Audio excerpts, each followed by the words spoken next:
Bd27 Iceflame Story and Guidance. The Magical Council 27 out of 32. Iceflame, the guiding force of contraction and expansion. The guiding force of contraction and expansion. Quantity or quality? Wanting more? Quote, "It is the quality of our work which will please God, and not the quantity." Mahatma Gandhi. End of quote. Iceflame's story. After Kalimabanco had taken its place as the governor of Crystalia, it was me, a drop of the ocean of love, the home of Kandu, that came to venture Crystalia. As a crystal child of light, I settled down in Orania, the lower crystal kingdom, and Kalimabanco observed me with care, for he knew he needed a team that would help him to keep life in Crystalia going. As a young child playing in the gardens of the Castles of Garments, located in the Plains of Dreams, Kalimabanco gave me the name Iceflame, meaning that I represent the contracting and expanding forces. At a young age, I discovered that I had the magical powers to expand and contract anything I wanted to expand or contract, or in different words, wanted to make more and bigger, or lesser and smaller. My two friends, of whom I never told any about, was Heather Heat and Cauldron Cold. And through the power of Heather, I was able to expand things, and with the power of Cauldron, I could contract. On the Earth, on the planet Earth, I expanded my power by using the energy of the Sun and the Moon. The Sun produces heat and expands, and the energy of the Moon and night, which contracts and is cold. With these phenomena, you are very familiar, and you keep those two forces in mind with everything you build, from building streets, bridges, to the windows you install. During the day, your external world expands because you are out and about, and during the night the energy contracts, and you rest and sleep. Inhabitants came to me from an early age on, asking me for all kinds of things, and I played with my powers. The first thing I remembered, that I granted wishes of individuals that wanted to be big and tall.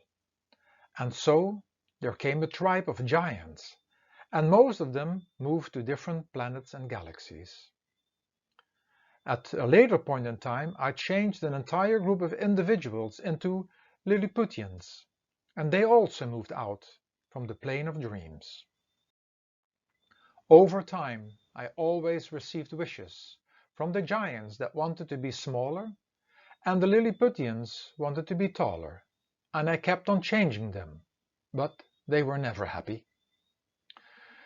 Then it became to grant others their expansion in wealth and possessions. This, however, didn't last too long, for many of them complained about all the obligations that go together with wealth and possessions. I told them that I could take care and to take all of their wealth away from them again, but they didn't want that either. I also told them to share their wealth and possessions, which would make their life easier, but this they didn't want either. They rather wanted more for themselves than sharing it. With this wanting more and more, the quality of products, produce, and life itself went down the hill. And it all just became about quantity. And this became a very destructive consumer society. Individuals had too much of everything, and their bodies expanded with it. And now I had an additional tribe of overweight individuals that made themselves by eating unhealthy and overeating. All this extreme power of wealth, and those who wanted to hold on to it, gave me the opportunity to create the other extreme side, being individuals and groups living in poverty. I had thought this would open the eyes and the heart of those who were very rich, but I was disappointed. Even when something was given to the poor, things were always given with an expectation, or showing off that they were such good individuals and givers. Individuals in the modern world are in general just concerned with money and power and control, and they save money in producing things wherever they can, which results in low quality, and especially when it's about mass production. I myself discovered that when I sat for meditation in the early morning hours, that the external world around me contracted, meaning that there was nothing left. But when in deep meditation, that my understanding and knowledge expanded. And Kalimabanko had for a short time a concern that many individuals will do this, and perhaps finding out to go beyond the realm of his power. We saw very fast that there was no reason to be concerned, as almost nobody wanted to sit by her or himself in a space removed from the external world. The higher realms of the gods. Kalimabanko saw my potential at an early age, and under his guidance trained me in every aspect and offered me a place in the higher realms of the gods, and I made myself into the god of contraction and expansion. I was great for his plan, as I would keep everybody busy in the world with quantity, expanding or complaining that there was not enough, and then not thinking about Kandu and their real self, and making no effort to get out of the realm of body, mind and matter. Throughout the history of the higher realms of the gods, however, there had been many wars and battles, and I played unfortunately my part in it. I thought I was the strongest of all, and I showed off my powers, and making it very uncomfortable for everyone, by 1 minute distributing enormous heats, and a minute later extreme cold. I was able with my powers to make the entire realm bigger, which made everything more difficult in traveling time, and other times I would contract everything, which made everything very tight and too close together. My other weapon was to let everybody live in abundance, and then I would freeze nature, and everybody had a hard time to survive, because there was almost nothing to eat. Touring my realm. At one point in time in the history of Castalia, with the permission of Kalimabanko, I made my second home in a realm in which I could experience my energy in full. Here I had my playground without having to battle with the other keepers, but where other problems arose. I went to the plains of dreams, to one of the castles of garments, and took the body I still have today, representing my purpose. In my realm live various tribes, and under different conditions. The land of the little folk and giants. During the day the inhabitants and the entire scenery grew with the energy of heat, and everything was extreme in size, and the inhabitants became giants. But during the night, when it became cold, everything shrank, and the inhabitants became the little folk. All the materials they used for building purposes was extremely flexible and could deal with these two extremes. The man-ants. The man-ants are busy as bees, or better said, ants. The only thing they have in mind is production, money, and wealth and power. Maya is their manager, with a special team constantly making inventions to speed up the production of produce, and they test all other products, so they break down after a short time, so they can sell new to the customers. When you see the junk, which consists mainly out of broken items, because they are cheaply made, you wonder why they continue making products without quality. Their lifestyles reflect what they make, and many sicknesses are playing part in their lives. And in the medical industry, it is all about replacing worn-out body parts. Qualitarians. The life of the qualitarians is the opposite of the man-ants, as everything here is about quality.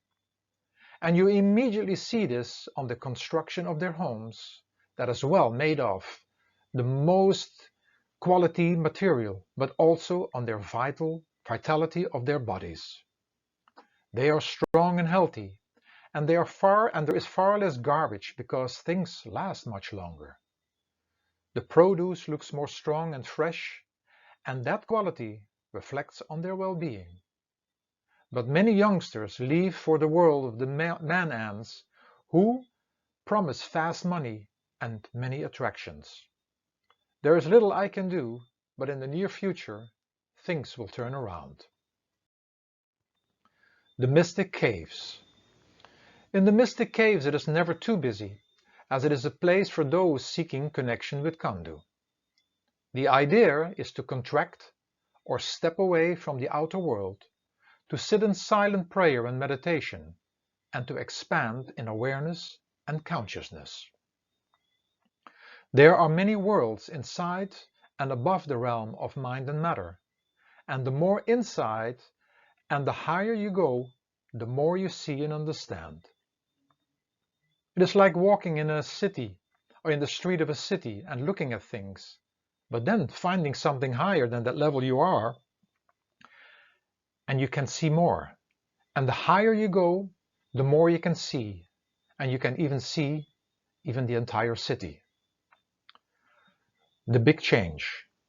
Having two main residences, in the higher realms of the physical gods, and in my private realm, I was asked at one point in time by Maria Morrow to become a faculty member at the Magical University of Life. At the Sacred Archives, Maria Morrow, being the principal who respected anybody and who was wise, invited us all, the key masters, the keepers, the guardians of the universe, and we, the keepers of conduct, received the name Divanas. Under his guidance, we all had an equal position and shared the knowledge of the universe and nature from our perspective with the students, and we all felt important. It was a great change. We turned back into love and stopped our wars. We all knew that you needed all the help you can get in order to save yourself and your planet. For those amongst you who want to become more aware and who understand that I am part and parcel of you and within everything and everybody, I invite you the journey and rediscovering all in my realm, or to sit in my classroom at the university and learn about the basics of life, or even connecting with me through a home self-schooling system. All connections to me are an incredible experience, and the more you know, the better you can go through your life adventure. How I can help you in your life. Quote, expansion means complexity, and complexity decay. See Northcote Parkinson. End of quote. Many of you are aware of the contracting and expanding force, represented by the sun and the moon in your realm. You take precautions in building bridges and installing windows, but you forget that everything is subject to those two forces, which creates unnecessary struggle. I am Iceflame, and I'm in charge of the guiding force of expansion and contraction, and I will be reminding you of this fact in every aspect of your life. From the contraction and expansion of your heart, your muscles and cells, to what you eat, think, and do.